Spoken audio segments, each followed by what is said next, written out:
not punitively, but just to maintain that order. If it happens to you and you want a second go at it, raise your hand. Time permitting, you'll be permitted and invited back up onto the stage to speak a second time.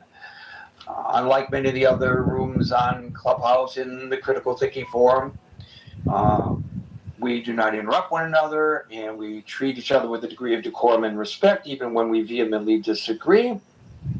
And if I or a moderator asks you a question, it's not to start a verbal fisticuff. And new rule, if people stray off topic, they're going to get removed from the stage. We're going to try to stay as close to the topic as possible. Whether I agree with them or not is not the point. If you fall off topic, if you come up with your own agenda here that has nothing to do with the agenda of the room for the day, off the stage. Off with his head! Let's see if I have time very quickly to also... Brian, we invited you up. I don't know why you didn't make the trip. Sue L., Marcus, Liz, Philip, Color. Here's somebody whose name doesn't appear because it's a dot. Name, Jordan DD, the Ever Present Anonymous, Thomas, Ezekiel, and Vader. Welcome to the room. We're now at the top of the hour. Welcome to the Critical Thinking Forum. We're here Monday through Friday at 5 o'clock New York time. Today's topic is, are Trump's threats against Iran effective? And what I mean by that, do they resonate with the mullahs? There's been a pause in the action. There had been a pause in the action. The reason for the pause, it's a question of veracity. On the one hand, we know that Central Command has told the president they're running out of munitions and they cannot sustain the attack in the manner in which they have been occurring. It's time to back off. As a matter of fact, we have accomplished everything that we can militarily based on the current campaign as directed.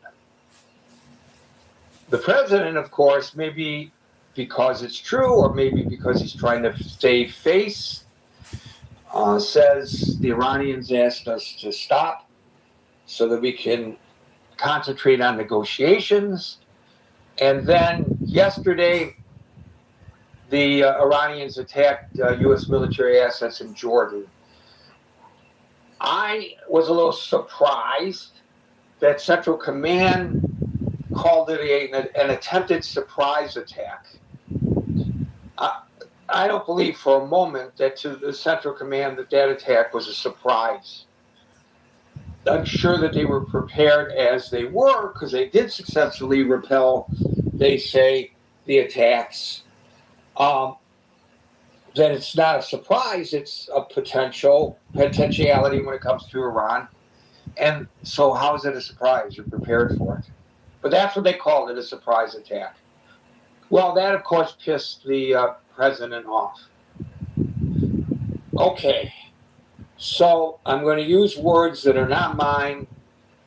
These are the words of your president, ladies and gentlemen, your president. He gets on the phone to Fox today. He talks to Trey Yingst, who's a great correspondent in Tel Aviv. He's a terrific war correspondent.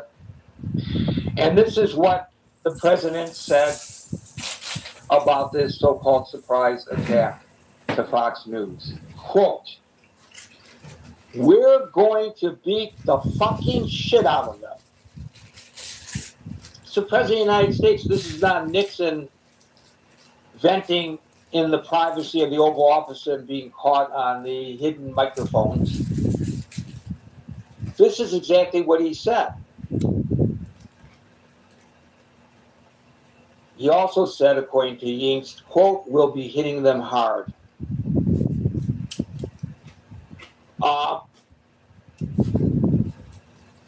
That's what he said. We're going to beat the effing shit out of them. We'll be hitting them hard. They're going to get a beating.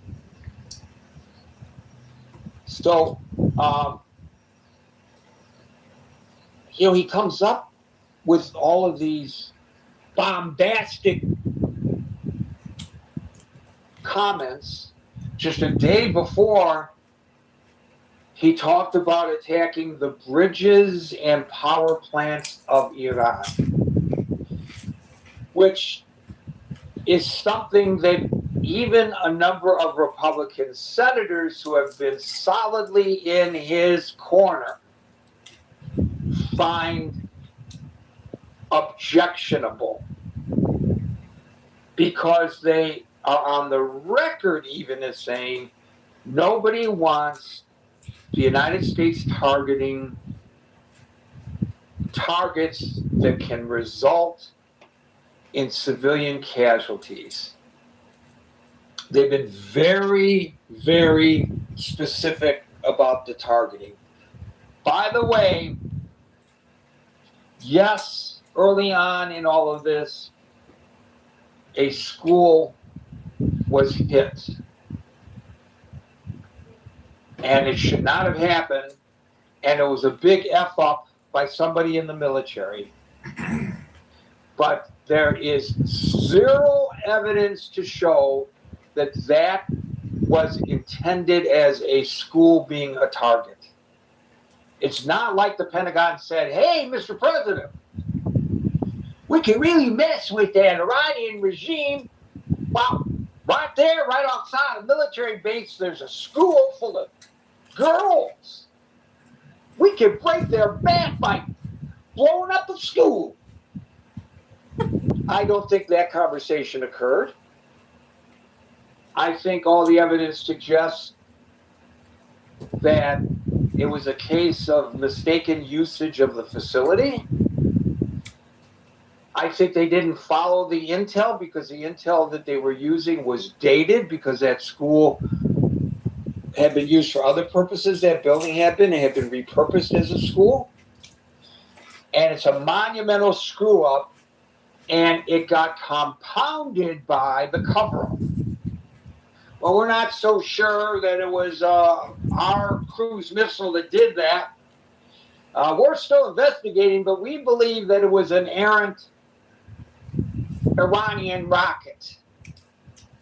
Look, just admit that you screwed up and get on with life. Because sooner or later it's going to come out, and it's going to feed this whole propaganda argument about how horrific the Americans are when it comes to war crimes.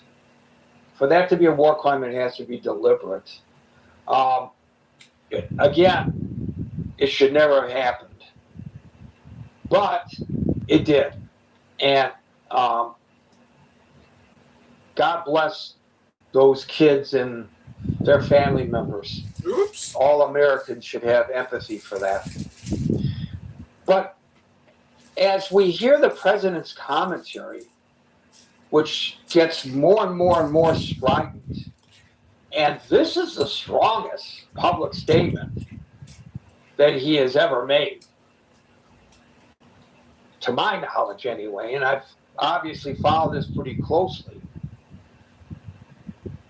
I'm sure it's designed to scare the regime into thinking, oh boy, we better be careful, we're close to crossing a line, and that's the end of this. Because he said that he can bring them to their knees in hours. That's what he said. I'm wondering, and I don't know that anybody here really has the answer to the question, of course. And as I wrote on my social media when I posed this question this morning, I asked, or I said, man, I wish I was a Farsi-speaking fly on the wall. Because I'd really like to know how they're sitting around the table having their tea, because I know they don't drink, because they're all good Muslims, sipping on their tea and discussing this issue. Are they really shaking in their boots because the president said something like this? And combined with these other pronouncements that he's made? Or do you think that they realize they got us exactly where they need us, which is at a stalemate, a quagmire? Because let's be honest, they're as much attuned to public sentiment in the United States as you and I are. His ratings, he's underwater, especially with regard to this war. It's no secret. We're an open society. Everybody can see it. And maybe it's like they're just laughing their asses off when they hear him make comments like this. I don't know. Maybe there's something up his sleeve and they're aware of it, or maybe they're unaware of it, where he actually can bring them to their knees within hours. And he's been restrained up until now. But now he's so pissed off. This is his final warning, and they better heed it. I don't know. So what do you all think about this? I'm going to start calling people in the order in which I see them on the stage. And today that order begins with Alan, followed by Marshall.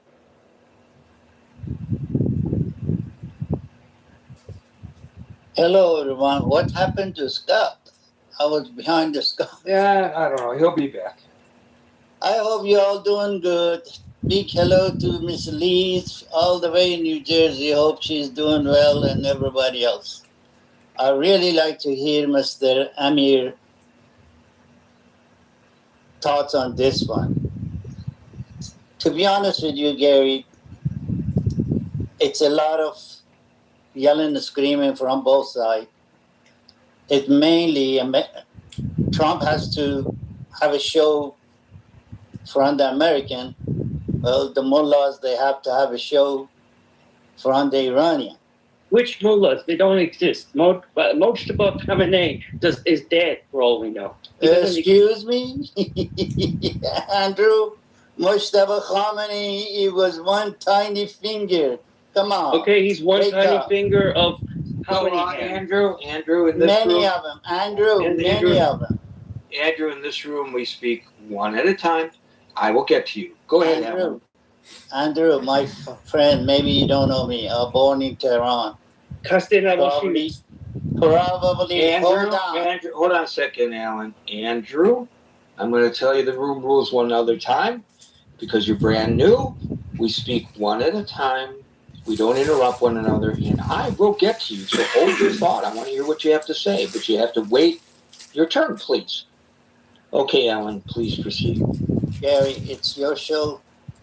If next time you jump on me, I'm going to kick him out of the room. And he just sent me a thank you. I'll leave the... Stop sending me shit.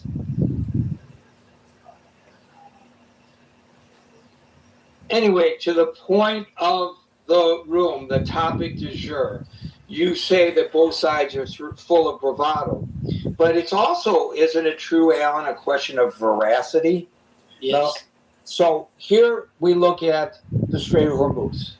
Right. We have a president of the United States who says, we control the Strait of Hormuz, it's open.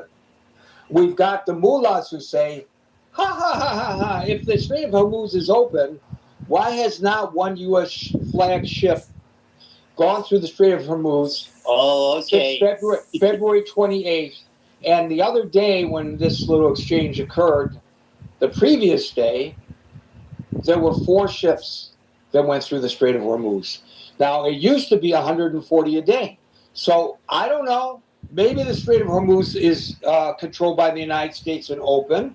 But when you weigh all of this and you measure the veracity, I think most people might question whether the president is, shall we say, misleading on his pronouncements.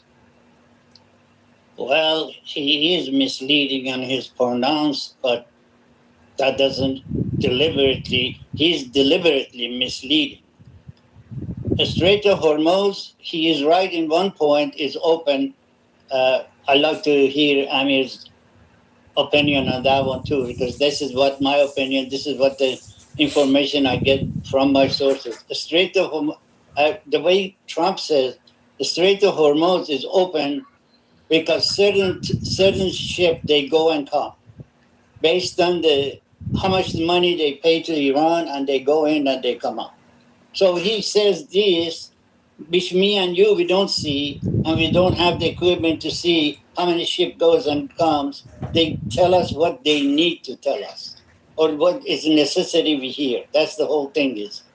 But it's been open. They charging 2 million something per day, and they let the people go. Okay, so what you're describing- $2 million Toman. But what you're describing, to whatever extent the strait is open, what you're describing is that Iran is in control of the strait. Exactly. But Exactly. the president has told us Of course. that the United States is in control of the Strait of Hormuz. Come on. Where is the common sense? You think president's going to tell us Iran is controlling the Strait of Hormuz right in the midterm and this and that? He has to tell us that we winning. He has to give us something for the voting. It's a sad. Iran is looking for staying in power and cash out on this situation. United States is working for the politics, and 8 to 10, 20 people get executed every night. You're not seeing my page, and I'm heartbroken because you see these young girls, young guys, they are executed for what?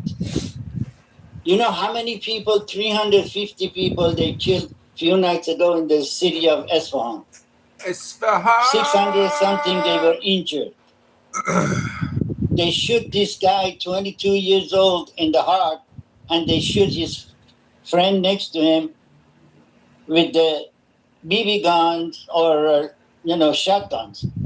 They spread all those little bullets and do all to his face. And he's blind. But this is the price they do. And they're not giving up. They are not giving up. They says everybody, every Iranian, they owe to this country. And we give our death, maybe we clear our own. What did we owe to this country? Well, the same thing happened. 1977, 78, these people fall for it. The lefties and idiots in Iran, mainly the college students, they thought the grass is greener in the other side. They did this, and in 47 years, this nation, young nation, it's paying the price. So the bottom line, Alan, is do you believe that when the President of the United States says things such as, again, direct quote, we're going to beat the fucking shit out of them, that the mullahs even pay attention to that or care? Do you think it's scaring them? Are you kidding me? No. They know, both of them. They having a show for certain group in Iran, and President Trump has a show for the American. That's it. It's all performative. Thank you, Alan. We'll go to Marshall, followed by Scott. Hey, Gary. I don't put a bunch of stock in his saber rattle. He criticized Obama for putting the red line on the table and then not adhering to it. He frequently gets frustrated and says, I want to destroy this or that. I don't put a lot of stock in people who just get on TV and say, I'm going to destroy this or that. I'll just wait until they actually do it. So I don't put much stock in his, oh my gosh, we're finally coming to get you. No, we've been getting you for the last 4 or 5 months, and it's not done much. And so it strikes me as rather impotent to get on TV and say, we'll bring you to your knees in a matter of hours. Well, if that were the truth, you'd have done it already. So So, I I don't have much faith in it at all. I got no faith in people that So, talk so what do you big. say, I hate Donald Trump. to Alan's? I hate him. That it's all performative Orange man for bad. domestic consumption, and the mullahs understand that, and it means nothing to them, and it causes us to gather in the critical thinking forum to try to analyze what he said, which is really what his intent is. I'm not sure how entirely performative it is. I think he actually may believe some of the stuff that's coming out of his mouth. I just find it to be impotent. Like, Donald you know, Trump is like impotent. the person who has Projection a bigger mirror says gun what? doesn't brag about having a bigger Ha, gun. They just pull braggadocio. the bigger gun out and use it when they have to. Marshall's the real G. Talk about it. Marshall's the real I G. He's the guess real mafia. Marshall's the real genius. The strategic. And he does. Michael Corleone. I'm a girl. My pronoun is His track girl. record is one of not being honest. And so I have a very hard time in taking it seriously. To me, we it's can't just, take Trump seriously. Yet another thing the president All has bellicose. opened his mouth and flapped his gums about. Hello? I just don't. I don't know. I don't have any. I don't know. I don't have any I use don't for know. it.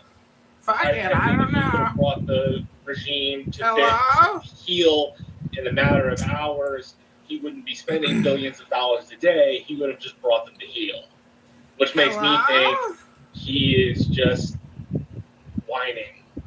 And I, in my personal life, I can't stand whining. Uh-oh. Yeah, I think it is weak-kneed. I think it is Marshall's so strong in the annoying, knees. irritating. I He don't know how much hates this is for whining. internal But are you consumption. fucking whining right now? Projection There's alert? part of this to me which seems like maybe it's not for internal consumption. Maybe it's just Trump being Trump. And he's Trump mad, being so he's going to get on TV and say a bunch of stupid stuff. So, I don't know. If he were serious, he'd already done something about it. Just saying you're going to do something strikes me as weak-kneed. Strikes me as, paper tiger is what comes to mind for me. Well, we know that this is an atypical presidency, and we also know It's that not normal. this would be When an things go atypical back to presidency. normal. And the majority of people voted in the manner in which they did in the states that resulted in electoral college votes that caused for him to be returned to the Oval Office. Yeah. So He wins both the electoral college and the popular vote, right? Like he got the popular vote also this time. Yeah. Right. So even if we didn't have the electoral college, he would have been elected. We know it's atypical. We know that a lot of people like it when it's atypical. You're right that in previous iterations of presidencies, there would be a massive attack, and after the massive attack was underway, there would be an Oval Office address to the nation, my fellow Americans. I have today ordered a massive attack on Iran. We are doing this, and this.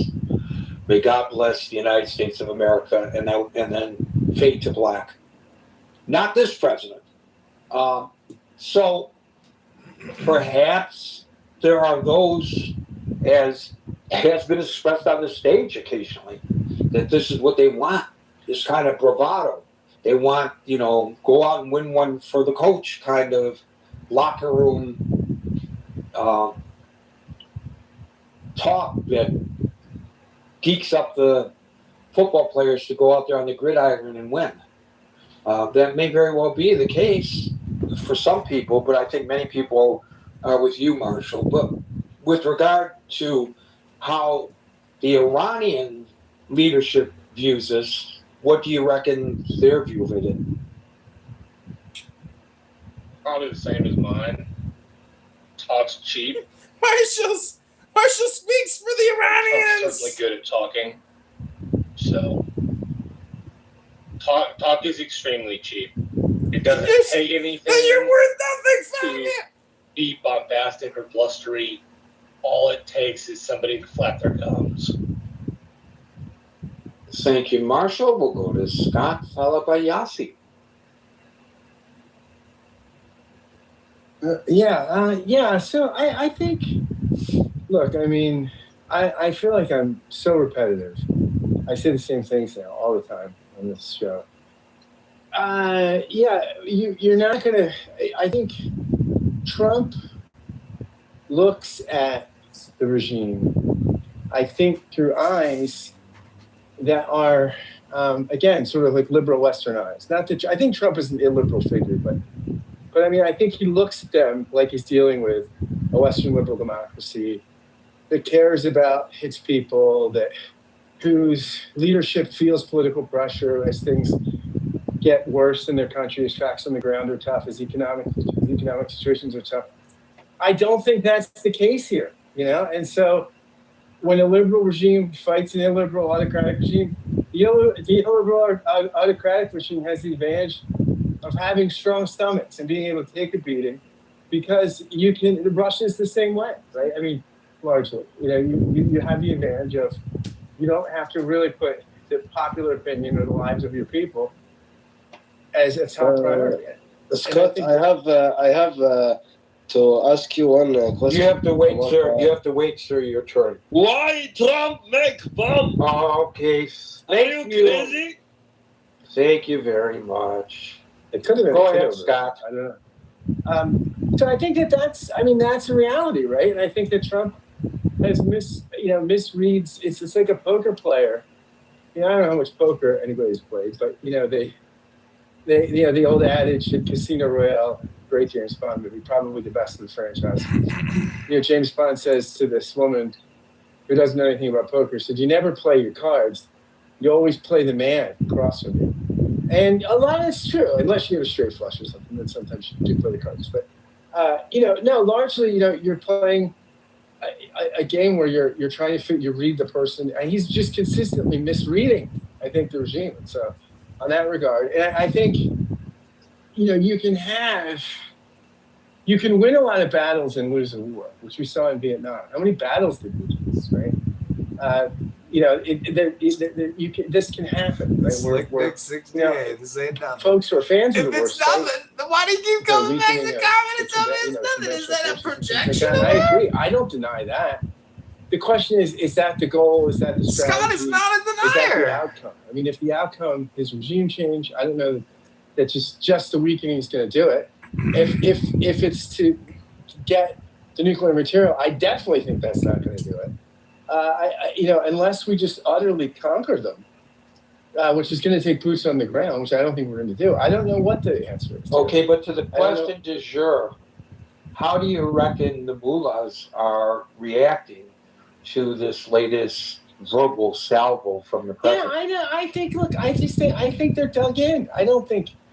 How serious do you think they're taking Trump? How serious does anybody take Trump with the bluster? You never know what he's going to say from one day to the next. No, I think his fans would say that's an advantage. He's unpredictable, right?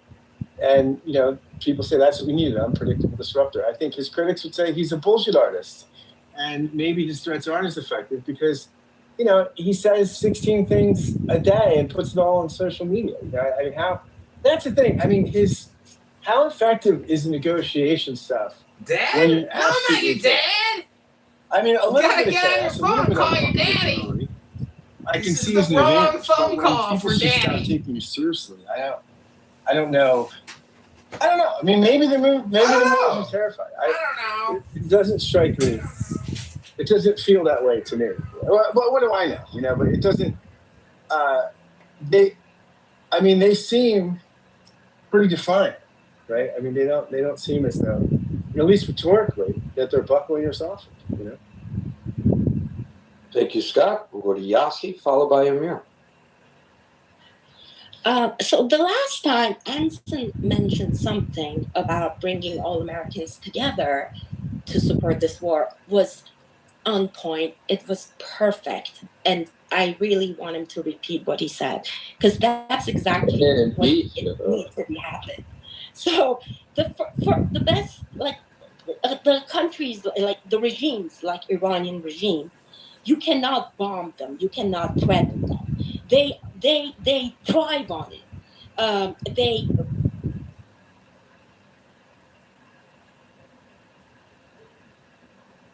Oops, did we lose you, Yossi? I think so. democracy. Okay, so especially towards foreign attacks and especially towards Israel and America, this whole war against imperialism and Zionism, that's it. So military threats at some point even strengthen the narrative of this regime. And like at some point, gathers like people, the nationalists around the flag. So what can be done? Uh, what Trump is doing is like by taking the military action and diplomacy and the blockade and all that. It's effective. It's going to take a long time. I'm not sure if it's in Trump's, attention span or like is it. But what is more effective? It's the targeted sanctions. If like I'm saying this for people who are against the war, who still believe that diplomacy with a legitimate, regime is possible. So the whole sanction, a general sanction, is not working. It affects and harms the general population, but targeted sanctions against specific individuals, against companies, against organizations, against IRGC, against that oppression power, against those who works in the laws in the legal system and have like they execute people on daily basis. Those are the targets. They need their funds, like where the resources, the way that they fund their proxies, the Houthis at this moment. Those are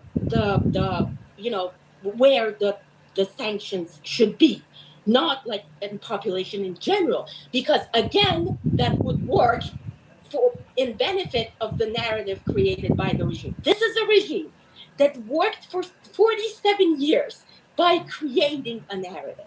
That's how they gained legitimacy, and especially right now, like they were able to use this whole movement against Israel and like this pro-Palestine thing, that like this re-emerge of that movement is so beneficial to this murderous regime that they use them to do more executions on daily basis, to put more pressure on people, to arrest more people, to call them spies, like and everything and all that. So the sanctions, targeted sanctions, supporting the any military action, like any negativity, anything. It's been reflected on, like you said, you want to be in a room, like a Farsi speaker in a room, when the regime people, they're talking. That's what they're talking. They consider this victory as long as they stand and they see people against this war in Western Hemisphere. They consider it a victory. That's what victory means to them. As long as they stand, it's victory. They don't need to respond to people. They are not a government. They're not a state so that they have people to govern and to respond to. The problem is, like, Trump is looking at them as a legitimate government. This is putting the whole thing in the wrong frame and looking at it with the wrong lens. So you cannot bring them to negotiation table.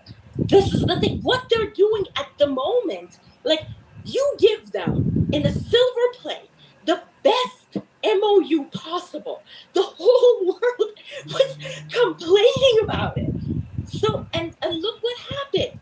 2 days later, they broke the ceasefire. They broke the first rule on the MOU. Why? Because they need to, this is their way to justify their incompetence. They can't control the inflation. Today they announced the inflation 88%. 88% inflation is, it's, I don't even have a word to describe that. So what they benefit from is to create this tension to keep the oil prices above $80 a barrel, and like internationally, and also like attacking is kind of respond to their base in Iran, because they're not like the government for all Iranians, just for their own supporters. Okay, for it, so it has that domestic use also. It has that. So they say, look, we're taking the revenge of the supreme leader. So it's but how you're going to do it when you're not, it's an asymmetric war. Like everybody thinks, oh, they resist in front of the strongest power. First of all, the strongest military power in the world did not bring their A game to this war. So this is really a false comparison on that matter. And I think people in general, they don't have this image of how a blockade in a strait works. So all you need to do, you don't need mining, you don't need anything. All you need is to threaten the security.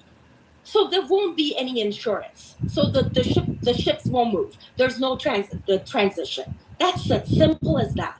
You don't need any military power. You don't need anything. It's more simple than people think. So you cannot say that America is like military losing to Iran. It's ridiculous. and so, but I understand these empty threats that comes from Trump that, I threatened the infrastructure, all that. They're not going to work because Iran, especially if it's targeted to Iranian government, they know that Trump cannot do it. It's against the Geneva Convention, and he has to respond. So they're not responding to anyone, but America and Israel do. So it's not effective. Okay, so the sanction to target the targeted people, the targeted organization, and organize the opposition inside and outside Iran. Allow, facilitate the communications. That's what the dictatorships, the fascist regime, the totalitarian regimes does. They keep people separated.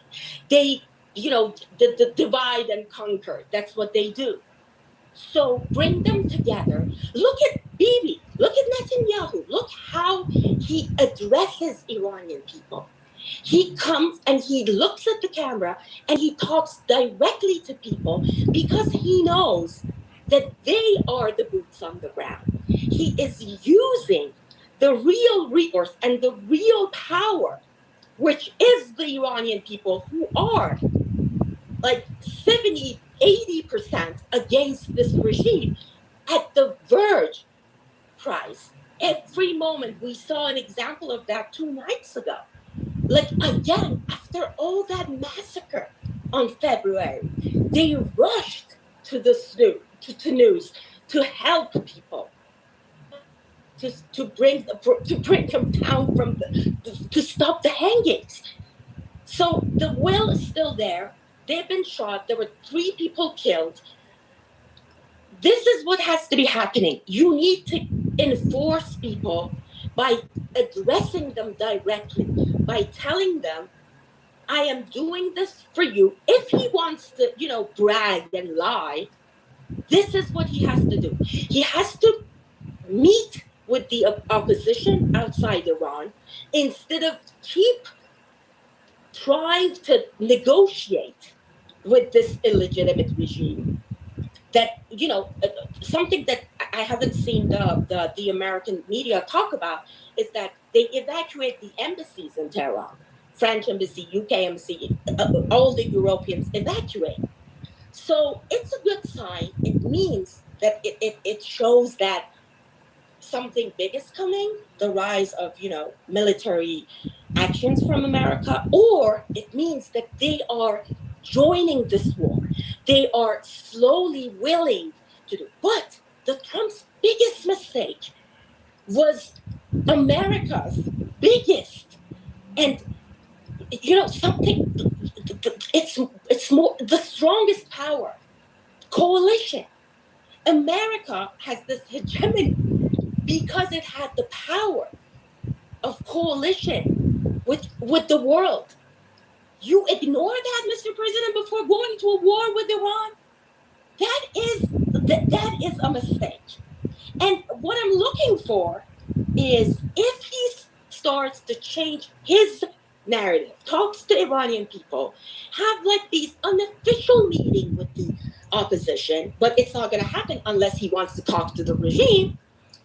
But I hope that now he sees that it's going nowhere, the negotiations.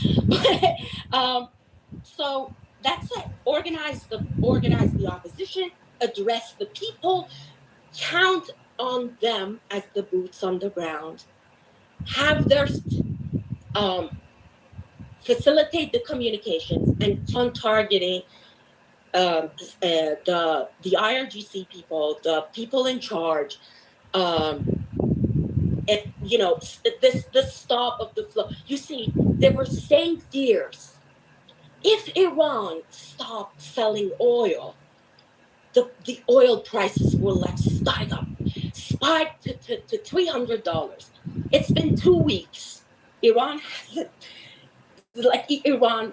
does nothing, like nothing happened, hasn't been selling anything, not one barrel. What happened? Nothing. So I think this Strait of Hormuz is not another, unlike what the public opinion is not another atomic bomb. It's not their leverage. As a matter of fact, they're understanding that your geography is not your power. It's not your strength. Your strategy, your knowledge, this is your power. They're finding another way. There's this second way that they're opening. There are other pipes opening from Saudi Arabia. So it's already losing its power and leverage for Iran. So instead of, expecting things to happen tomorrow, just give it a little bit of time. Try to see it, not, just put this, something that Marshall said, on previous times that you were talking about Iran, that the hatred for Trump, sometimes this trend of hatred for imperialism, Zionism, and all that, kind of blind people to see and allow this narrative of Islamic Republic of this is an illegitimate war, which is not based on R2P. It is a very legitimate war. So, and all that, and that very false narrative, which is I'm sorry, I've been going on this rant, but I can even explain to you why this is not an Israel war. This is completely and 100% American war. It is somehow a proxy war. Iran is a proxy war for China. Completely different. Yeah, I actually wrote about that today, Yassi. Thank you, about it becoming a proxy war, and not just for China, but for Russia as well. I think we're involved in a proxy war right now, and maybe that's fodder for another gathering. But the Chinese, Reuters reported today, are sending shoulder missiles to 400 of them to Iran. And of course, it's been previously reported that the Russians are providing satellite imagery to help the Iranians attack U.S. military assets in the Gulf. And I think probably none of these nation states want to acknowledge for the record that there's a proxy war because they don't want things to accelerate. But clearly there is a proxy war, and you're absolutely right about China. I think also, Yassi, given the several interruptions we had earlier, that perhaps the regime is more concerned about what's said in the Critical Thinking Forum than what the President of the United States says to Fox. Because they don't want the free flow of information here. You're right. That's why I said it is so important to be supportive instead of, my party, my Democratic Party, really like let me down on this. This affiliation for the party, when it blinds you to support your country, when it blinds you to see the humanitarian action that is happening in the war. But by This the way, is very- with regard to Iran's paying attention to us here, I know, and Alan will recall this, that back during the period of time that the Iranians snagged those British Royal Navy sailors and Marines, that the Iranian government was monitoring. This was not on Clubhouse, of course. This was before Clubhouse's inception. This was on our previous platform. But I have it in writing that they heard the words that were being expressed in this forum, in what is now known as the Critical Thinking Forum on Clubhouse. So they're paying attention, and I'm certain that those agent provocateurs who try to disrupt whenever we have this discussion and try to silence the voices of Persians are operating at the behest of the Iranian government. There's no question about that in my mind. Amir, followed by Brian, and thank you for that, Yassi. Amir. Hi there, Gary, everybody. Well, some of the things that I was going to cover, it's already been covered by Yossi, so I'm not going to repeat those. I really stress on the political strategy of Trump that Yossi mentioned. That's been very little. Not only sort of Trump has pissed off the potential allies, but also done nothing effectively on enabling a sort of, or encouraging solidarity, if you like, amongst opposition groups outside Iran. Perhaps even government in exile wouldn't be out of question on the political front. I mean, there are various ways of very effective strategies which you could adopt, which would help him. But in any case, so avoiding what I was going to say, because most of it has been covered, I'd just like to very quickly, Gary, if you don't mind, I'd like to pay a tribute to the young person that was hung today in Esfahan. He was executed. A massive crowd had gathered to protest against this execution, and it was obviously to no avail. It was really heart-wrenching. It was. I actually cried, to be honest with you.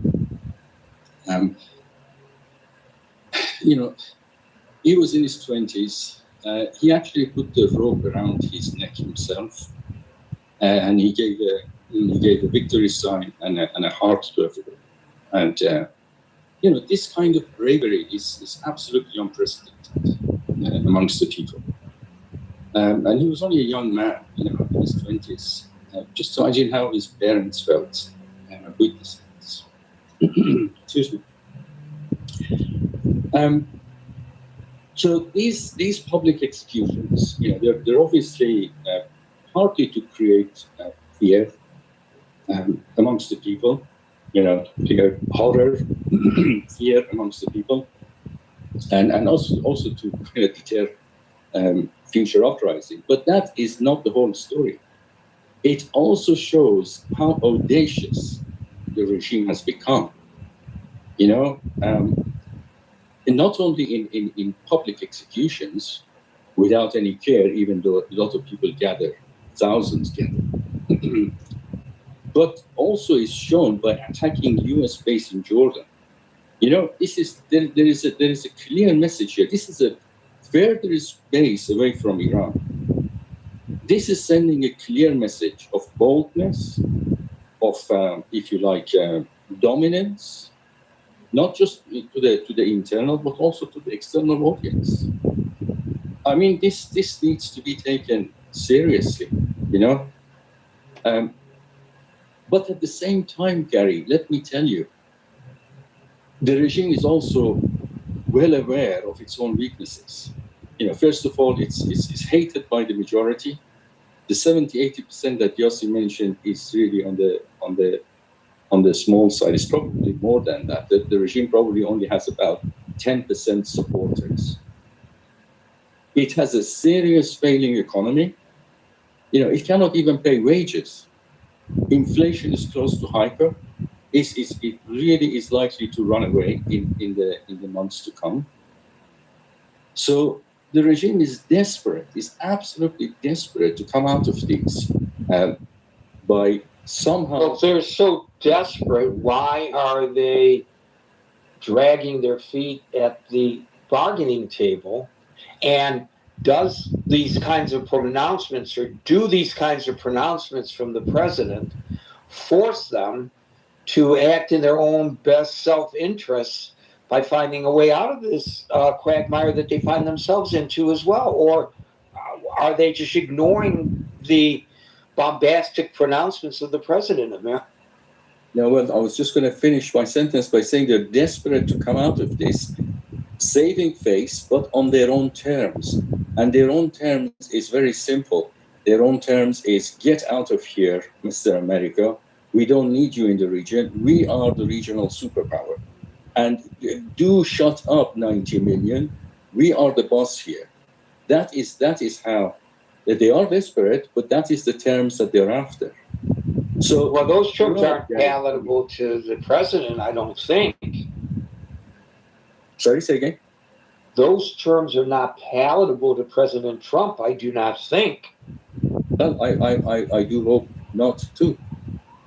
But one thing's for sure, they're not sitting on their flying carpets, drinking tea and laughing their heads off, as you mentioned earlier. I think Netanyahu understands this better than anybody else.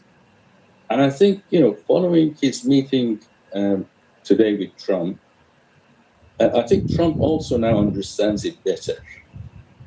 And we shall see. We shall see what action Trump takes, tonight, tomorrow night, I don't know.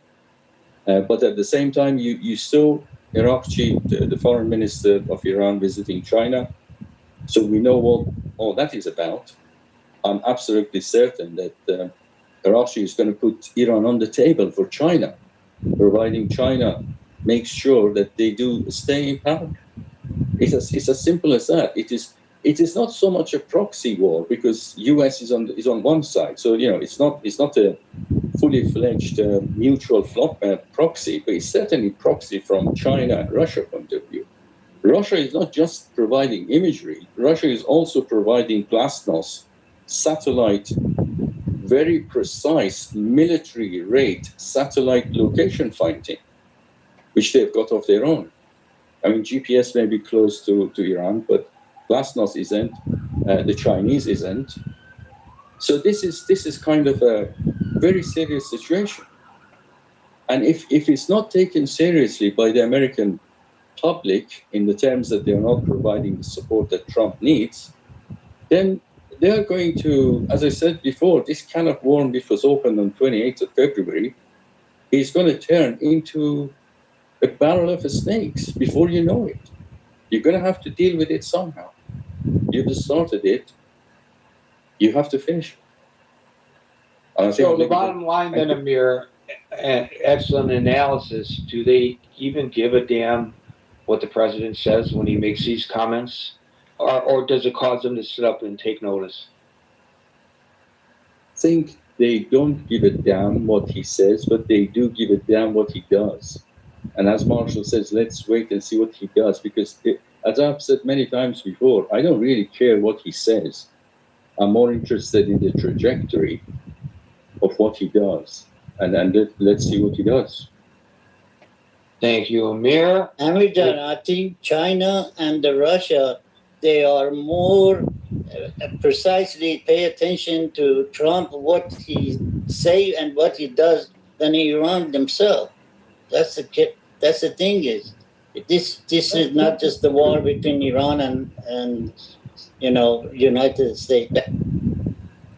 No, 100%. This is what I was basically saying. So the proxy is Iran's proxy. Iran is the proxy of China and Russia, facing America, but America itself is entering. I mean, America and Israel, let's say, itself are entering on one side, and Iran on the other side, but certainly being helped without any doubt I mean, it's just, it needs to be seen the way it is. And that point again, it just needs reinforcing that on the political strategy, Trump has to start rethinking, and his Trump circle of influence or advisors, they have to start taking this seriously.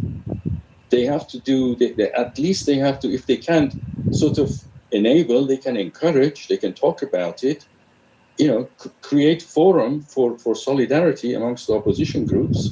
There is this intention is there. There's plenty of groups in Clubhouse, which I join now and again. There are talks about it, but I think, if there was encouragement from someone like President Trump, this would be, I mean, the Yossi made a very good point. When Netanyahu speaks, he addresses people.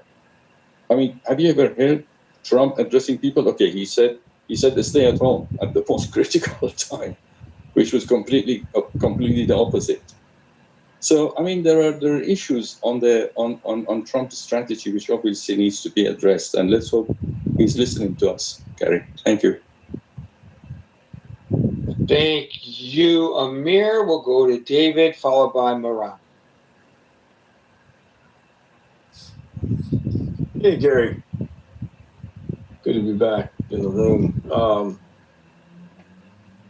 Yeah, I mean, I think at the end of the day, there's going to be a point where the old analogy to the Chicken Little reference, where you keep saying the sky is falling.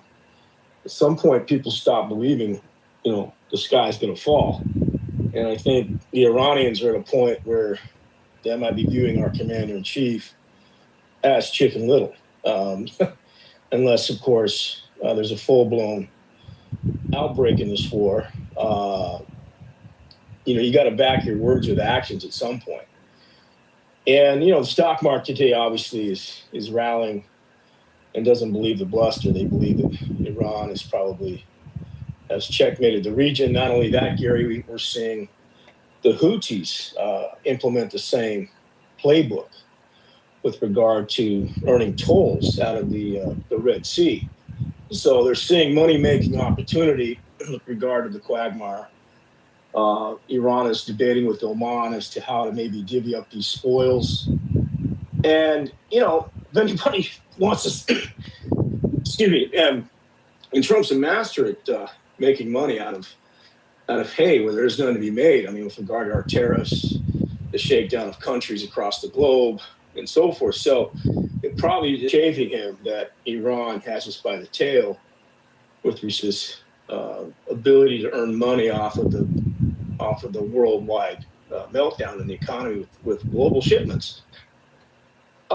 China, on the other hand, too, Gary, is also deeply invested in the Middle East. Billions of dollars projects in oil exploration, as well as real estate and other forms of investments. So it's not lost on them that while they want to pretend that we're not involved in a proxy war, they're absolutely scared, probably worried that a lot of their investments are going up in smoke. And not only that, the fact that some of their investments have actually been bombed by the Iranians in those areas. So there's losses all the way around, and it's how much more pain can we take? I mean, this has got to be Trump's moment where is he Gerald R. Ford? I believe he was the president, evacuating Saigon at the 11th hour. I mean, at some point, are we just going to have to leave this mission and, call it a day and go home? Otherwise, I mean, this is not going to end well. So you're focusing on the domestic pressures on the president. But the question actually is, when the president makes comments such as the one that he made to Fox News today, that we're going to bomb the fucking shit out of them. That's his words, not mine. Does that change the dynamic any? Does it cause Iran to sit up and take notice? Does it cause them to say, maybe we need to back off from attacking U.S. military bases, which his comment was, there's a direct correlation there. It was a response to. or do they just laugh? And maybe I'm taking it to too much of a, maybe it's somewhere in between the two, but I kind of get the impression that they're laughing at him at this point. But I could be wrong, but I'm just wondering, will you? Well, he's how many weight? I mean, he already talked about bombing their civilization.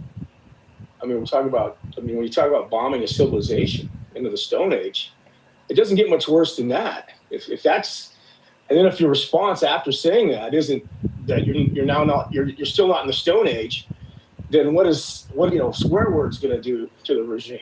I mean, saying "come and get us." They're basically saying "come and get us," and we've. So if that assessment is accurate, and that's a great analogy.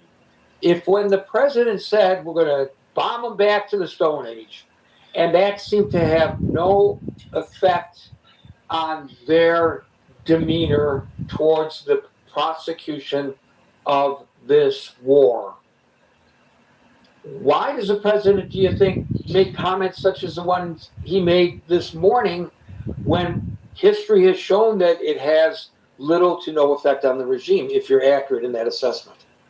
So the reason he does it, Gary, is because he has to message to his base that he's in charge, that we have options, that there's a chunk of America that it's like, I don't know if you've ever had a disappointing Christmas growing up, Gary, where you wanted that new shiny toy and your dad might have made some overtures. Maybe Hanukkah. Maybe on Hanukkah. Or Hanukkah, excuse me, Gary. Excuse me, I forgot about Hanukkah. Yeah, or Hanukkah, right? So, and then Hanukkah shows up, and you go to open up your gifts, and that shiny toy isn't there. But you still love your mom and dad. You're still looking at your mom and dad as no. Since that day, I've hated my parents. I've never gotten over it. People, it's emblematic of the American people who voted for him, that they're still going to love their leader. They're still going to say, "Oh well, Trump, we'll get him. We'll hang in there, Trump. We're in the, you're going 12 rounds with Iran, and we're waiting for the knockout punch." So there's a level of the the voting public that are still in his corner. But if he stops talking the big game, he's going to lose a lot of those people. He's going to appear weak. He's going to appear feckless, and I think he's trying to avoid that. How can you avoid it when the polling, including the latest polling today from CNN, shows him way underwater, especially with regard to Iran? It's not working. But is he underwater with his base? Is he underwater with his base? That's the question. Probably not. But he's not. But also, he's not running for re-election either. Or maybe he is. He claims he is. I don't know. Yeah. So the midterms, depending where the battlegrounds are in the midterms and how they're going to swing Democrat and Republican, is that base of his are they going to abandon him?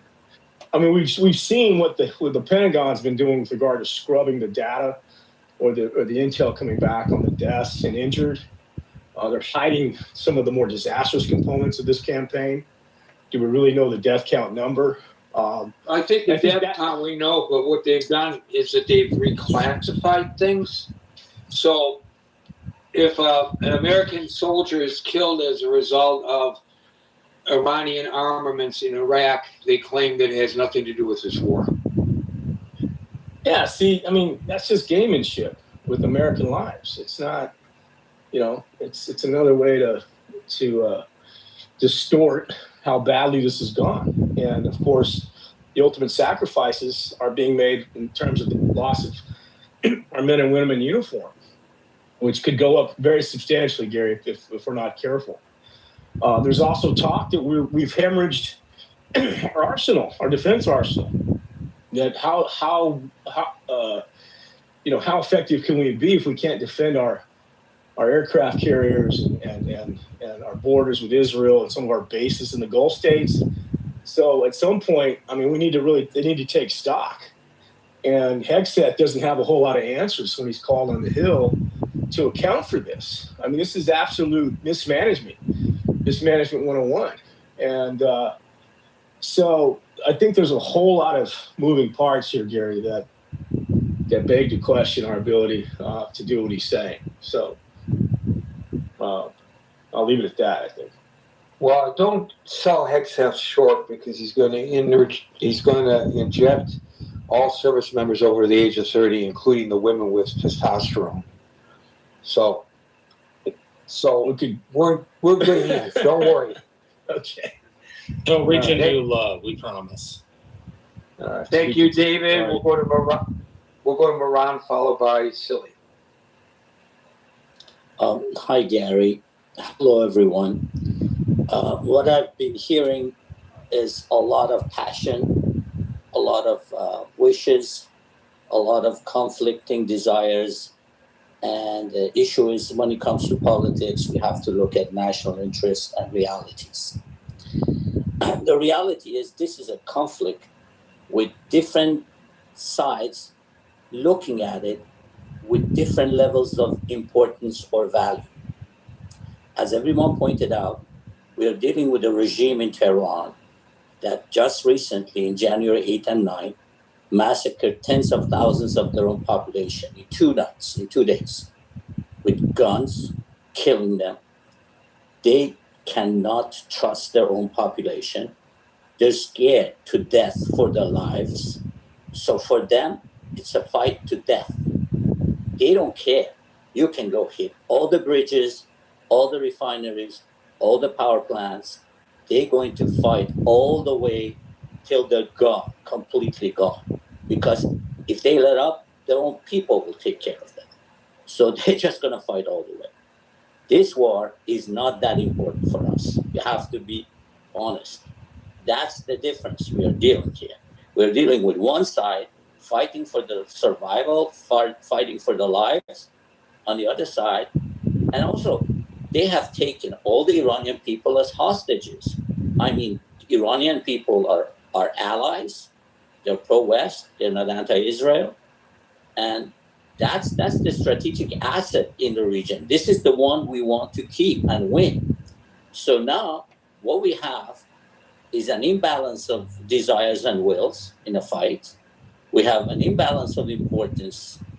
And then we have run out of military targets to hit, regardless of what they tell you.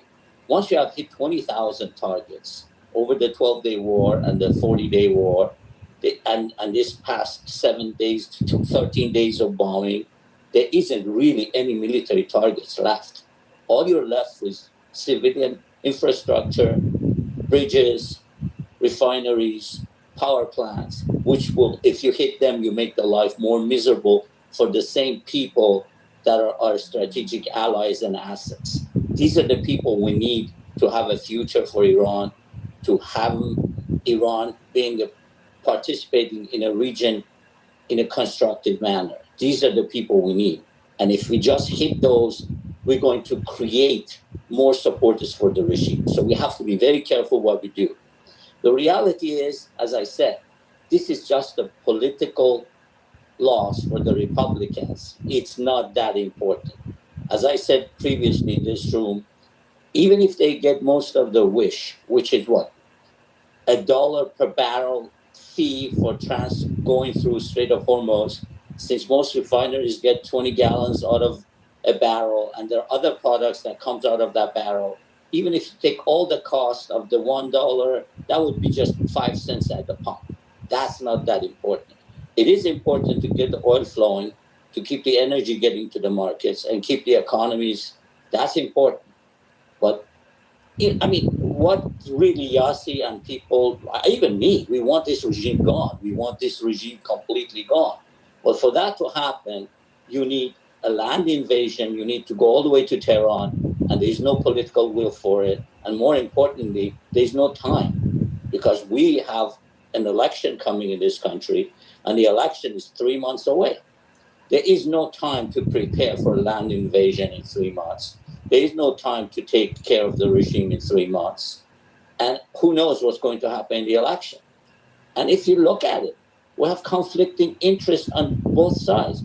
The Israelis have their election on October 27, 28, just about the same time as we do. Netanyahu wants the war, the conflict to go on, because if it stops, he's going to lose, because he has gained nothing for his voters. On the other hand, the Republicans want to stop it now so they can maybe win the election.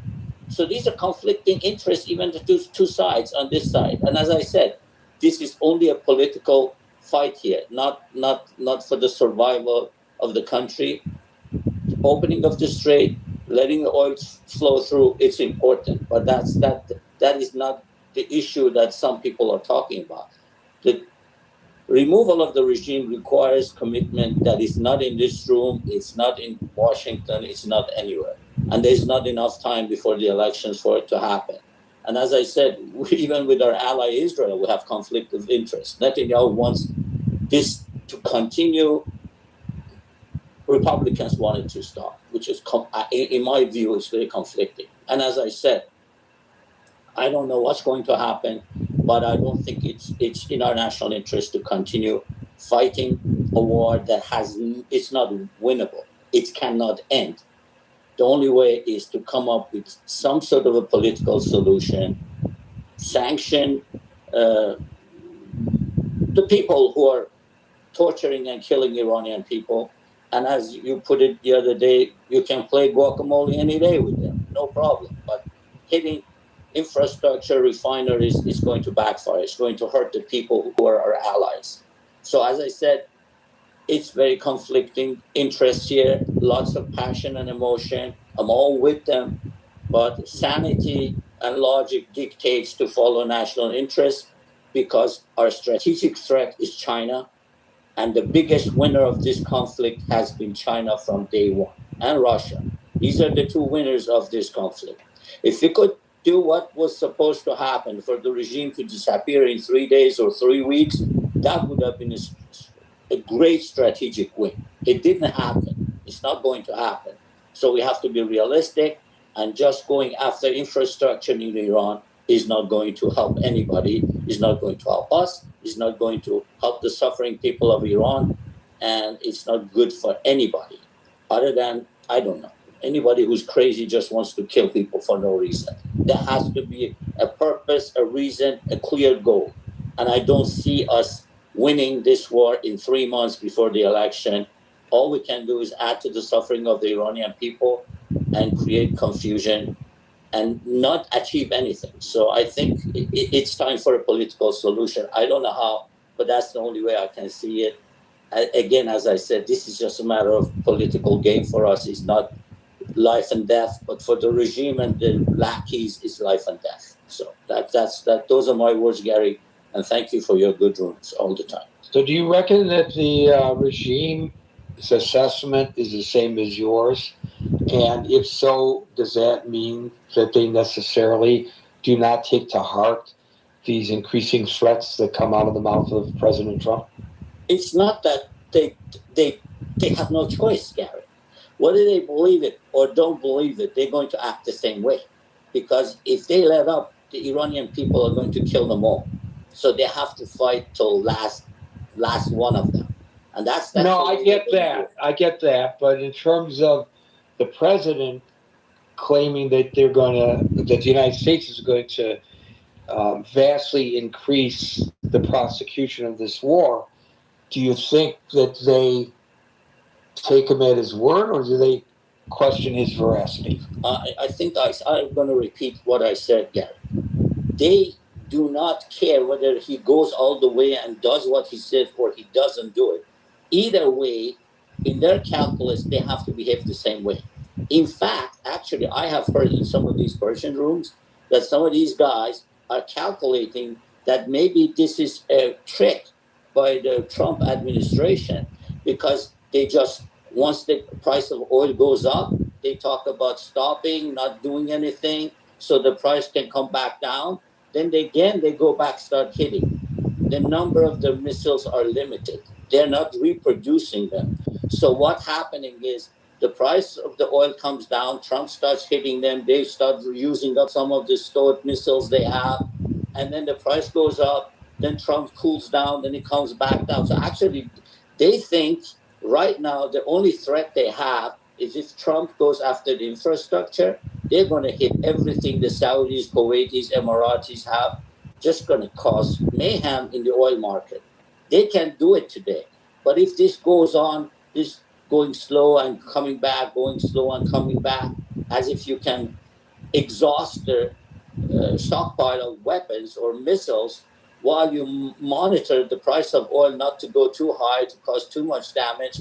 They probably think of it as a trick by Trump that, so that's why they are escalating now. That's why they want it to either go all the way so they can actually do the real threat that they have been threatening to do, which is take out all the oil installation of Saudis and Emiratis and Kuwaitis and Qatari gas fields, because they can do that today. But if this goes on for a long time, you keep exhausting the supply of missiles, gradually they're not going to have anything left to cause that doomsday scenario that they could respond to. So I don't know. These are all conflicting things you hear. But the point is, only thing that's in our national interest is to get the oil flowing, open the Strait of Hormuz, and if we can take the regime out, we tried, we couldn't. And it's not going to happen in the next 3 months. That's my point.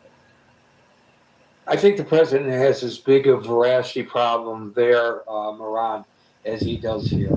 When he says that the Strait of Hormuz is open and under the control of the United States, they know that not to be true.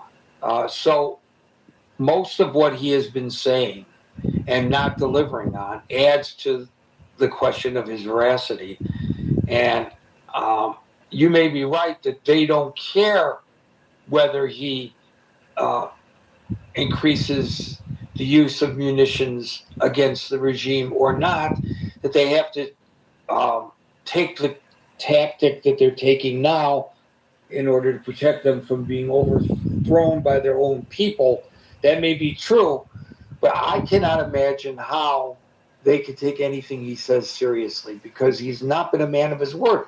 Now, conversely, I think that the administration has, on occasion, underestimated the veracity of the Iranians because they make promises, especially with regard to the MOU, that they don't adhere to. So, I mean, it's almost as if they deserve one another, I think. Except people suffer in the interim. Thank you, Moran. We'll go to Silly, followed by Malak. Hi everyone. No, I'm getting a sense of deja vu from this U.S. war with Iran, because I don't know how many times in history we've reached this point where America is bombing someone to ostensibly liberate them, right? And on the other hand, though, when the IRGC, when they crack down on protesters and stuff like that, that's also bad. And I think when you have a regime that is running around the region trying to claim land for their own, bombing people, just wreaking havoc, I think it's really time to rein Israel in, when they do all this. And more than all of that... Are you making this about Israel? No, I'm making it about a bunch of things. Is there room for dissenting opinion here, or am I supposed to... Yes, I'm just asking. I'm not saying that you can't make the comment. I'm asking you, is that what you are doing, is making this about Israel? No, I'm saying there's a country in the region that on a religious basis is committing large amounts of violence. So that is, to me, Israel, right? But let me finish my point, and then you can definitely... But that's not the topic of the room. We're not talking about... Sure. I think I misunderstood when you were talking about a religious force that murders a lot of people. I just assumed you were talking about Israel. That was just my assumption. Don't assume anything. Look at the title of the room and stick to the topic. Gary, and as I had pointed out yesterday, if somebody strays from the topic in order to bring in a separate agenda, I am going to disallow them from speaking, whether I agree with them or not, because it got out of hand yesterday. Malik, followed by Daryl. Can I go after, please? Gary, we go in the order in which I see people. Malik, followed by Daryl. I can't speak right at this moment. Could I go later, Gary? Yep. Daryl, followed by El Normo. Hey, Gary, I'm not going to ask if you can hear me. Sorry, what did you say? I can't hear you. Oh, Gary, off really quickly. You asked about interviewing the guy who builds the bomb shelters. He would love to have an interview with you, so we'll figure out. Bravo. Thank you, Daryl. Absolutely. So to the topic and to some of the points that were raised, and that's why I came up, because if the idea is that this is possibly a proxy war in a sense, right? Then all Iran has to do, all the regime has to do is, Trump makes a threat, or the administration, makes a threat, or the intelligence agencies make a threat. All the regime has to do is look to their right, to their, to the whichever foreign minister from China is there, and says, hey, how do we respond to this? Right. So if you look at what has been happening, if this really is a proxy war, why would Iran or the regime care about Trump's pronouncements? To something I think was Miran said earlier. What are we going to bomb now? We're going to bomb dust? I believe we already have bombed all of the strategic targets. So now we're dropping bombs on just places we've already bombed, and why? What are we doing but wasting ammunition? So if this really is a proxy war, what does China, maybe Russia, but not so much Russia, right? But what does China want out of this? And, we've been doing these rooms for months now, and one of the things I've always said is that China wants the end of the petrodollar. Right? China in 21 or 22 signed a $400 billion 25-year investment in Iran. 4 days ago, maybe 5 days ago, you can fact check me on that, but China's foreign minister, Wang, urged for the U.S. not to escalate this, because he said that China is prepared to enter this conflict in a more direct way. You can, that's a rough quote. That's how I remember the statement actually being posted. So the question now becomes, if this is a proxy war, and we've said publicly, I don't believe we actually have, but we said publicly we have used a lot of our munitions. I think the question becomes, are we ready, the United States of America, are we ready to engage with China if China feels or declares they are going to take this is his quote, a more active role in this conversation? We're saying publicly we don't have the munitions. We now have Ukraine attacking Iranian cargo ships. Are we as a nation ready for what is essentially World War III? It doesn't necessarily have to be nuclear, but are we ready for the conflict that involves the biggest players on the map? That is, in effect, World War III. I don't think our Navy is. I wrote a paper about the United States and Japan from a group called the National Interest, and the thesis of the paper was that the United States, the thesis is this: those fleets that are brittle can crack under pressure no matter how good they are. Mm-hmm. Those fleets that are resilient, meaning they have a defense industrial base, can afford to pump out more. Mm-hmm.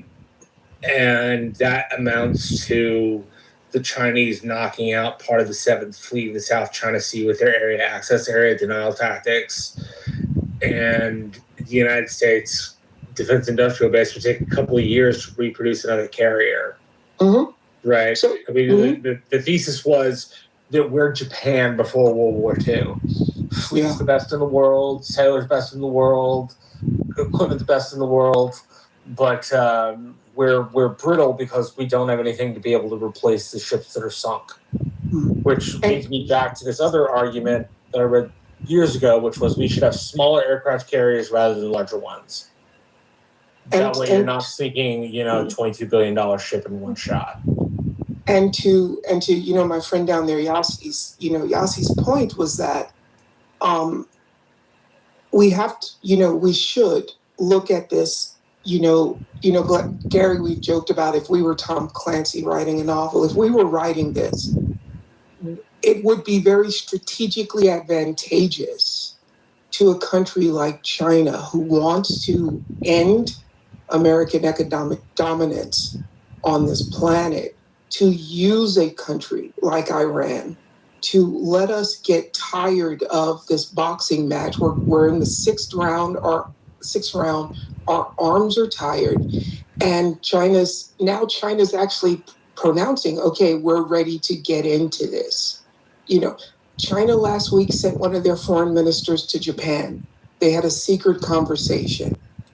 Yesterday, Japan started calling back all of its currency from around the world. There are a lot of things happening, right now, globally, that, could be bigger than Daryl, why do you just call back your currency? What's the rationale for that? Well, because you want to bring back your dollars because you possibly see that you're not going to need so much dollars to trade oil anymore. You might just be looking to go back to gold. China has actually, and I know Gary's going to yell at me for going off topic, but China has actually banned paper gold trading because China is potentially looking to they've been stockpiling for the past 20 years gold. What that means is that we could potentially be going back to to global currencies based on gold if oil is not settling in US dollars anymore. But again, not trying to get yelled at by Gary, but it's more so, why would Iran care about what Trump says if they believe that their coach, their sparring partner, their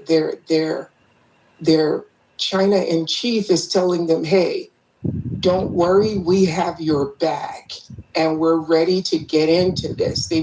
Once the foreign minister kind of made that pronouncement, I think 5 days ago, the things have changed.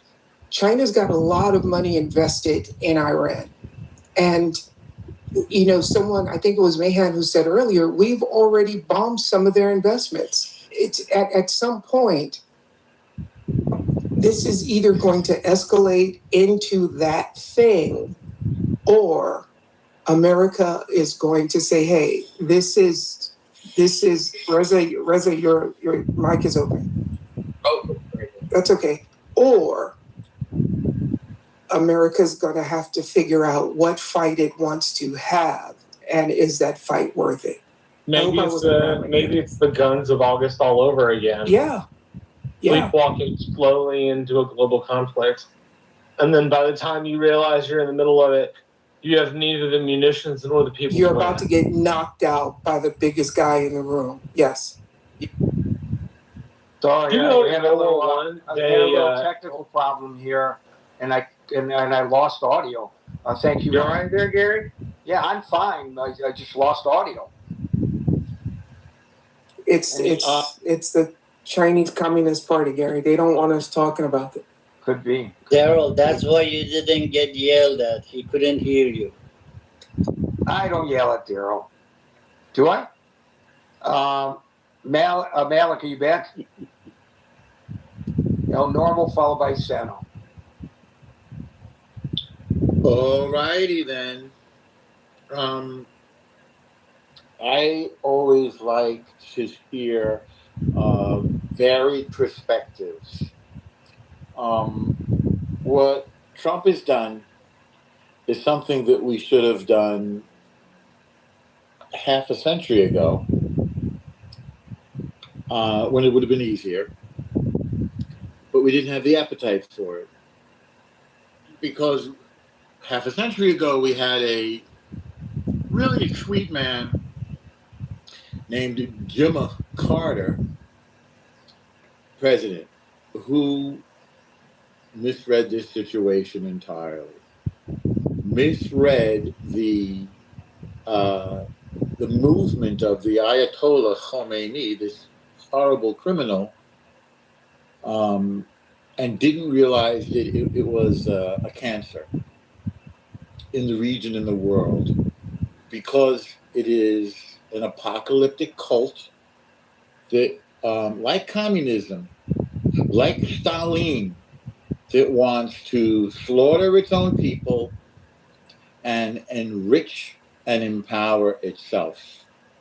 Now it's half a century later, and this cancer took over Lebanon, took over Syria, it's trying to take over Yemen, and it's got really big forces in Yemen, took over Gaza, and took over much of Iraq. I'm just counting on my fingers because, my math needs a little help. That's 4 countries and, let's say 3 countries and 2 partial. Gaza, whatever that is, if it's Palestine, if it's part of Egypt, if it's part of Israel, it's not undetermined. It's a territory. Which is what? It's undetermined. It's a territory. And who owns it? Who's it, And it's ungoverned, ungovernable. And part of Iraq.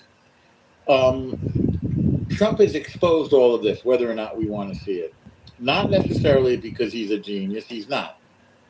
Although I should say that Trump has been talking about hitting Iran since the early 80s because he felt that we were humiliated by the 1979 takeover of our embassy by students and communists, by the way, whom this regime, of course, slaughtered shortly thereafter, because that's the kind of folks they are.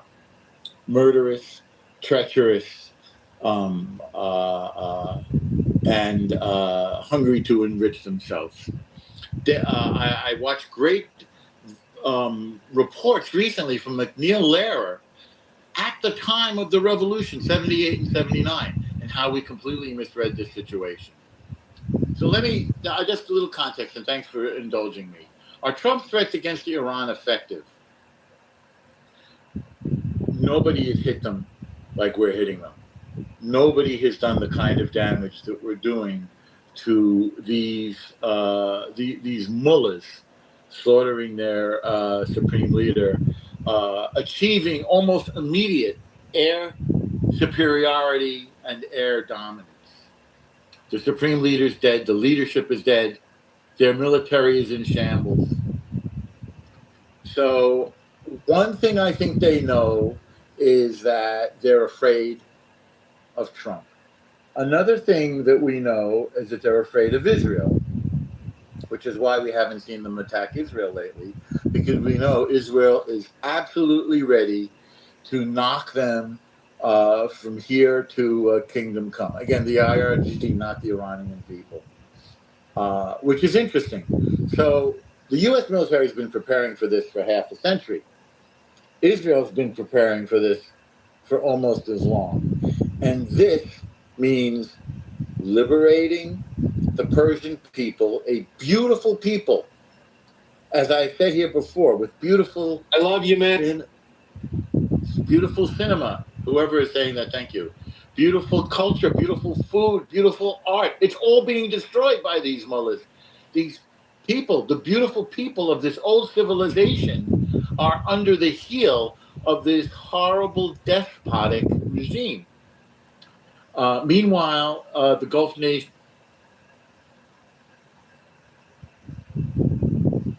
fight back against this the subversion of this regime. So what does China want, by the way? In past, China wants that straight open because they need the oil. China wants oil. And does China want to fight the U.S. economically? The U.S. is the power that created China's middle class. We're China's biggest customer. We have made China rich beyond all measure. They don't want to kill the goose that lays the golden egg. So I don't agree that China wants to fight with us. So what I would say is that, to paraphrase Ronald Reagan, who we really underestimated at the time, we need to stay the course. We have exposed this horrible regime as a paper tiger. We have broken the ice. We have started smashing them. And once having done this, they will never, ever appear untouchable again. They will always know that the United States and Israel can slam them. If the United States decides to stop, and that's up to the President of the United States, not me, and not Bibi Netanyahu, Israel will hit them within an inch of their life because they are an intolerable cancer on the world, this Islamic Revolutionary Genocide Corps. Do they believe him? I think they see that Trump is as unpredictable and dishonest and disingenuous and tricky and deceitful as they are. They don't know which way to turn now because it doesn't really...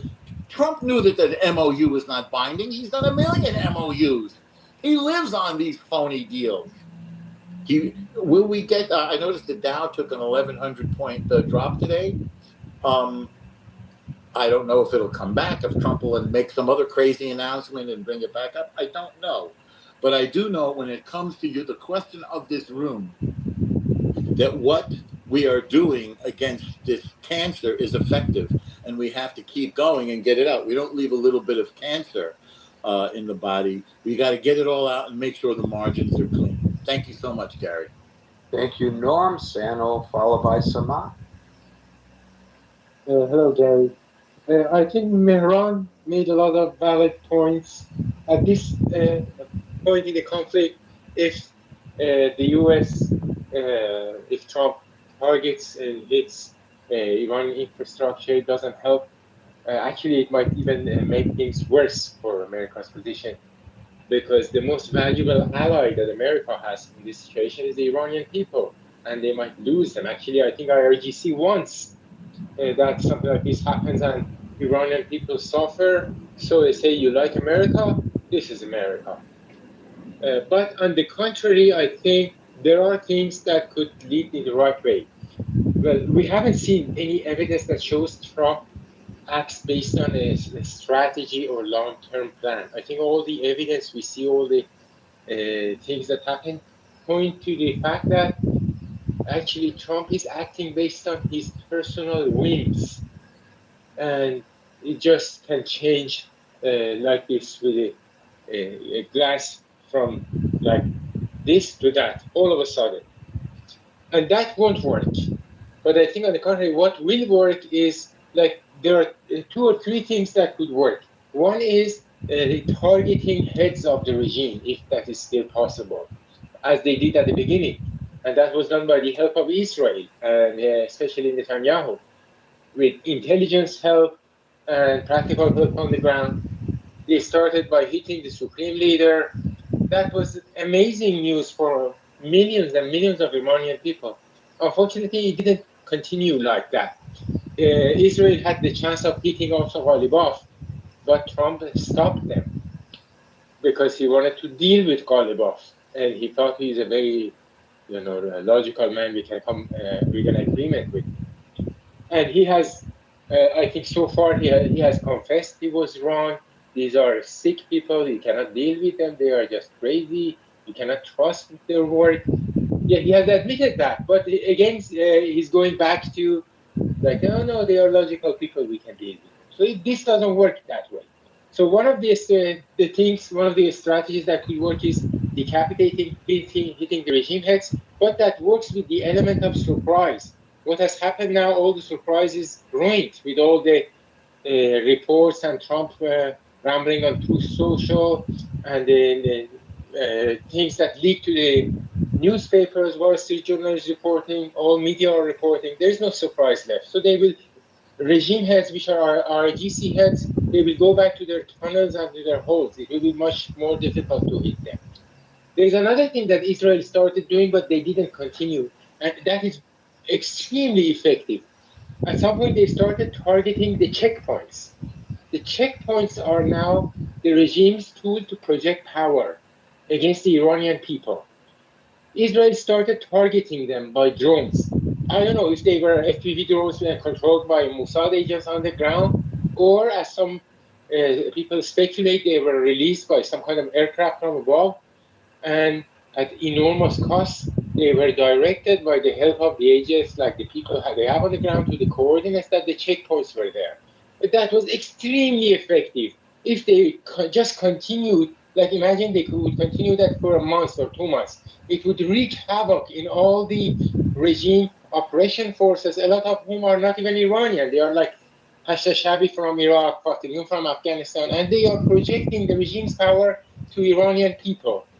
when you wreak havoc on them, and when they have casualties, then they will collapse very rapidly, and then Iranian people will have a big chance to rise up. So they with didn't all get that to being do said, the bottom line is, do they take him seriously, the mullahs? I don't think they take Trump seriously, and that is why they are hitting US related targets, but they are not hitting any Israel. Recently, they have not hit any target related to Israel because they are scared of Israel. But How do you assess the fact that how do you assess the fact that the Saudis, for the first time publicly anyway, joined the United States in the retaliatory sorties last night? I think the Saudis and the UAE and maybe even Bahrain, they are coming to realize the fact that when you act strong, then the IRGC, the generals, the Islamic regime, they might cave. But if you show weakness, they will become more and more audacious, and they will hit harder and harder. So I think they are coming to realize this finally. Thank you, Sano. Maybe we're at a precipice of a change. We'll see. Saman followed by Daryl. Thank you, Gary. I'm hearing a lot of interesting information, but a lot of bad information. I do think that Trump's threats are effective because he is unpredictable, and that is his strategy. So when people come up and say, "Oh, well, I don't think Trump has a strategy; he's acting on a whim," like Sanu just did, that means that Trump's strategy is working because he wants people to be confused, to think he's working on a whim. Somebody started talking about the proxy war and that Iran needs to not worry about what Trump says and listen to China, and then they spread all this misinformation. The Chinese minister Wang specifically spoke about a return to negotiations. He also denied the fact that China was giving military assistance to Iran. So, but there is this propaganda, this psychological warfare that's being executed to try to scare the American people. Now, America is in the United States is in a direct conflict with the Islamic Republic of Iran, so that's not a proxy war. And even if allies are helping one side or the other, that's again not a proxy war. I don't know. People say proxy war, and that's supposed to make us think that they're some sort of a political science expert. As far as what was said about I was the one who initially, you may not have been in the room, raised the question of proxy, and I don't consider myself a political science expert, nor was I trying to present myself as one, but I raised it in the context of China is now providing weaponry for Iran to use against the United States. Russia is now providing satellite information, data, imagery to help Iran attack U.S. military bases. That's not proxy? No, proxy, those are allies helping each other. That's not a proxy war. A proxy war is when basically you hire mercenaries to fight on an almost neutral ground. That's a proxy war. It's not just allies helping each other. If you're correct that I have, for my entire life or my adult life, misused the terminology.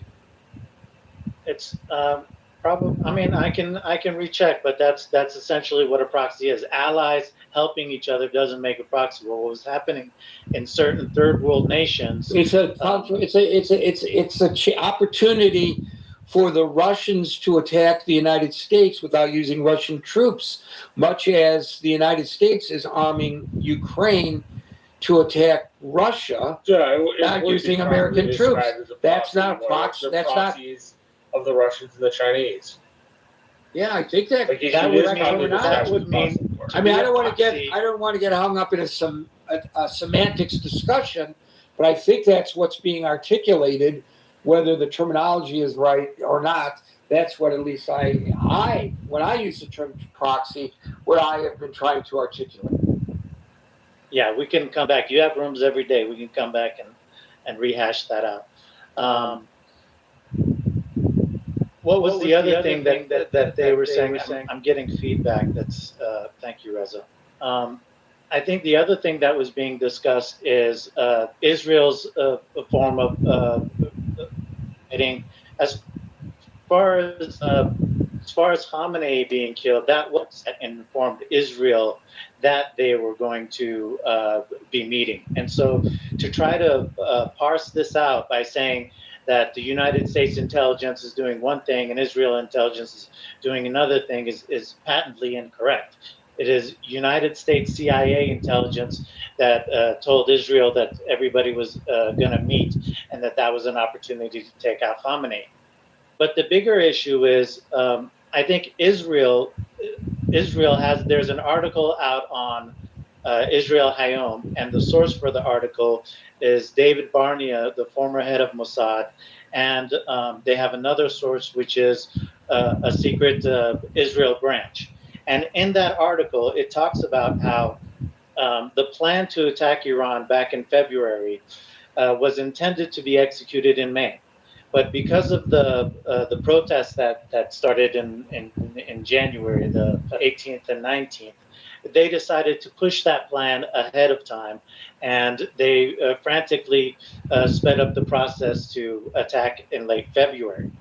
As part of the plan, there was a part of the plan was arming the Kurds, the Kurdish separatists groups on the border of Iran and Iraq, and having them enter Iran and help the Iranian people with the revolution.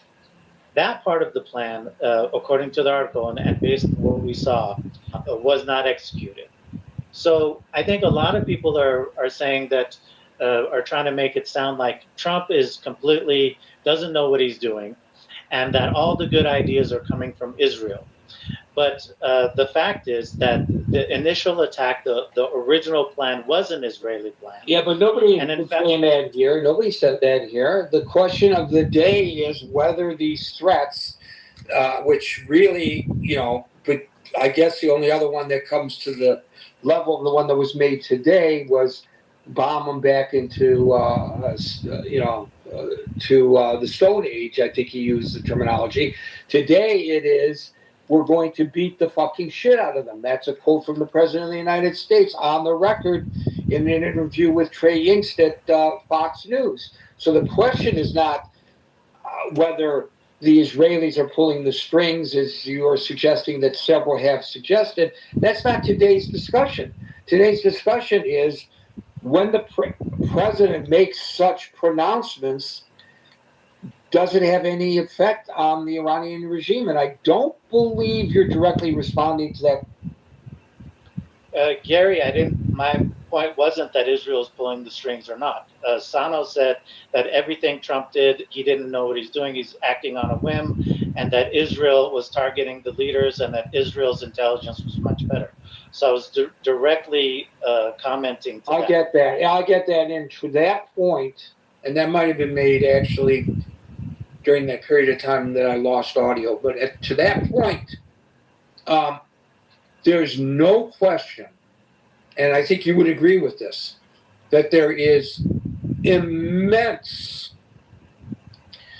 underscored sharing of between the Israelis and the Americans. It's commingled. So I don't think we could even, if we wanted to dissect this, to do a pathological profile or an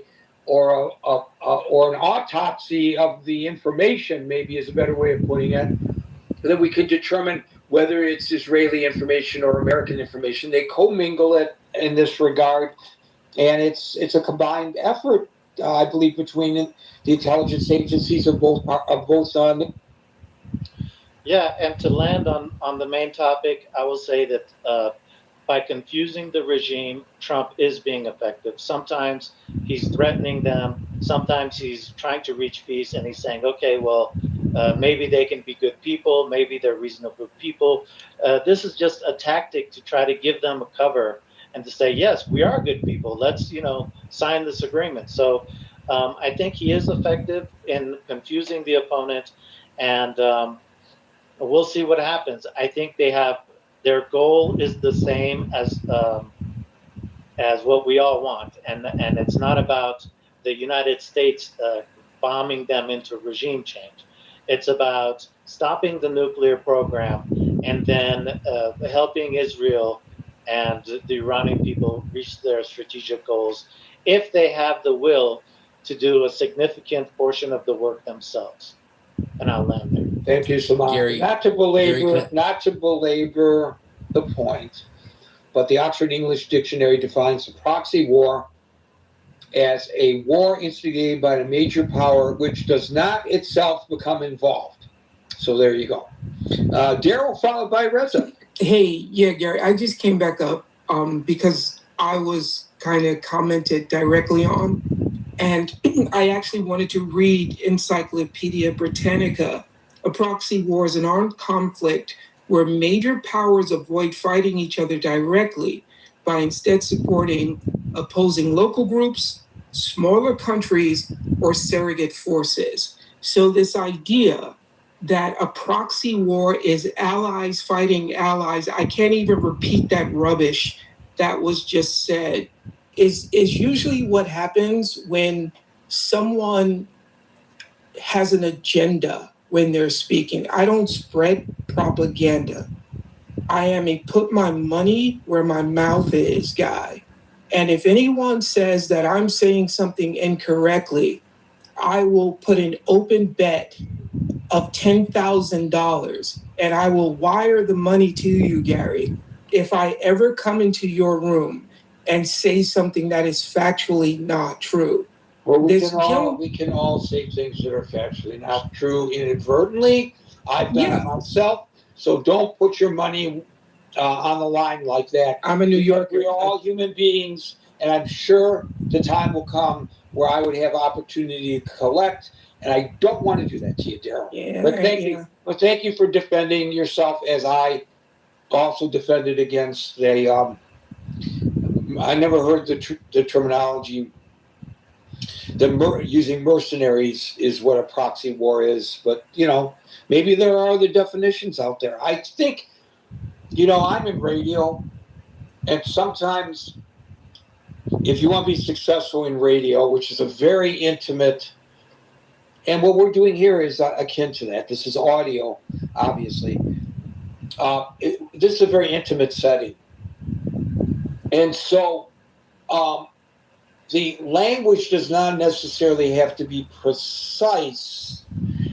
The communication, your ability to communicate a thought has to be precise. Has to be, that's what we're trying to do. We're trying to communicate thoughts. And I think most people understood Daryl and most people understood me when we raised the question of whether a proxy war is underway. I don't think there were people who said, huh? What? Duh? That's not the definition of proxy war. I don't think that's what occurs here. Gary, let me put it this way. Wait up. Sorry, I gotta go. I gotta go in 5 minutes. I just have 1 minute. You have to wait. I'm sorry. This is the way the room runs. Yes, Alan. But let me put it this way. How about Iran? It's a proxy war with the United States for China and Russia to drain the United States financially and emotionally. What do you? I think that is very likely true. Reza, followed by Alma. Thank you so much, Gary. I have a podcast in 7 p.m. Eastern time, so that's why I've been doing a lot of interrupting. So listen, been drinking a lot of Lefroy whiskey, so I'm a little bit tipsy. But listen, always a good thing when you're about to do a podcast. Exactly. So listen, I want to play a clip of my Instagram. Is that okay? Listen, I'm not a political person. And by the way, Gary, I'd love to have you on my podcast if you accept. But listen, I'm not a political person. I don't know a lot about politics. But what I do know is a lot about Iranian people because I'm Iranian. I'm Persian. And what Trump is not doing effectively is winning the mind share of the Iranian people. Initially, we were all pro-Trump, and we still are. I'm very pro-Trump. Because if it was the Democrats, it would be a lot worse. If it was the Democrats, they'd be funding the IRGC. So fuck that shit. Okay? But listen, Trump needs to be a little bit less manic. He needs to be a little bit more normal. And he needs to win the minds of the Iranian people. There was one guy on stage that I shouted him out. I forgot his name, but what's his name? I'm scrolling down. I can't see him, but he said all the right things. Listen, if you are an American or an international or non-Iranian person, you really have to understand Iranian people to get this shit. So let me just say, he used to be one of the biggest supporters. That's the wrong one. Sorry, 1 second. There we go. Imagine this. You're at a bar with your girlfriend, and when a 6'6" jacked bodybuilder starts hitting on her, you're not running up and swinging on that guy. You know what would happen. So you walk over and handle it like a man. Hey, bro, that's my girl. Not cool.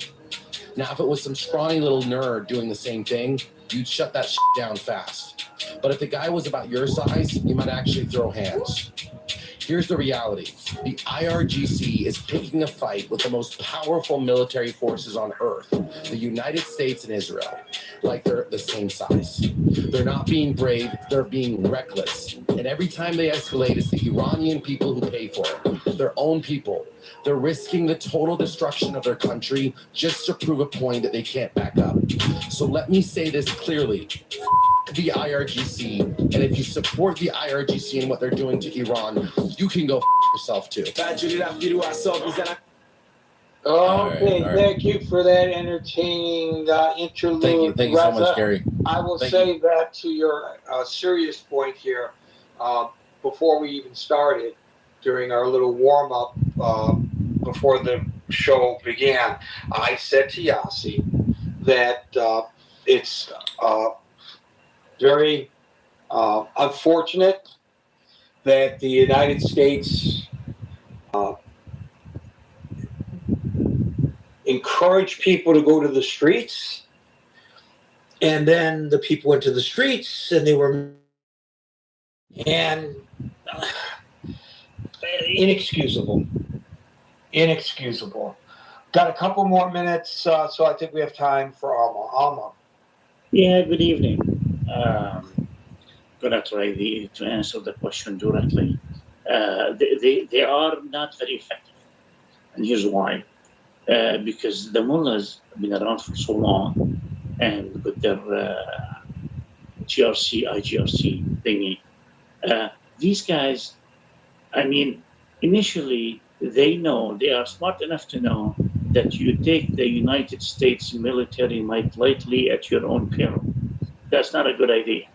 But they are so deeply entrenched in the country, and they're so used to this, and they play the long game so well, they're always counting on something changing or some sort of a scenario popping up that nobody was expecting that will end up saving them. They're willing to sit there and take it. Now, Trump is saying today that he's going to punish them really hard, and he will. I mean, there's no question about it. The U.S. military is capable of handing out serious punishment. But these guys, I mean, the threats, do they feel threatened? Yes, because, Israel and the United States bombed them before and killed a great number of their leaders, military leaders and politicians. But that's what they do. If they're fighting somebody who is much stronger than them, they'll sit there and wait. They'll respond whenever they can. They'll have one of their proxies respond if possible. The only bright hope I see here is that the U.S. is finally dealing with the militias in Iraq effectively, and they are trying to turn Iraq into a real country. Iraq has been, for the better part of 20 years now, basically a dumping ground for the mullahs of Iran, largely due to proximity to the same religious affiliation, and the fact that some Iraqis want to be Iranians more than the Iranians themselves. So, by trying to split them, or by trying to make Iraq a real country, and there's a lot of news going on in Iraq about the government going around fighting corruption, finding money hidden in all sorts of places, exposing all the thieves and the crooks. That's, in my opinion, where the battle is going to be won. More than actual bombing of Iran. It will destroy a lot of the military capability of the mullahs, but the mullahs will go into hiding and they will bury themselves underground and hope that the U.S. will miss them. But they have no other plan. Their plan is to survive this one way or another.